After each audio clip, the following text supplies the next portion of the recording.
What was your first milestone to kind of like that next level of success? I think once you get over yourself and realize that there are people that can do it equally as good or better, then you should let them. I'm reading this book by Dan Martell now called Buy Back Your Time.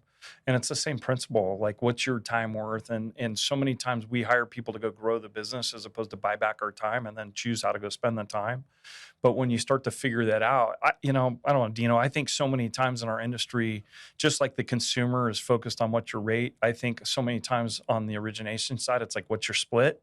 And it's such a bad premise to operate from because it's irrelevant, right? What you should be focused on is your hourly rate of return. And so, as Mike and I have coached some people too, we would say, talking to a recruit the other day, they wanted 100% of the table, right? And I'm like, I was going to give you 50% of the room. Yeah. Right. But they're thinking in splits and you're like, well, let me walk you through how you build scale, because if you're willing to let that go earlier on and invest in yourself, it'll set you free. And I think free means different things to different people, right? You go back to like why we got in the business. There was the physical allure, right?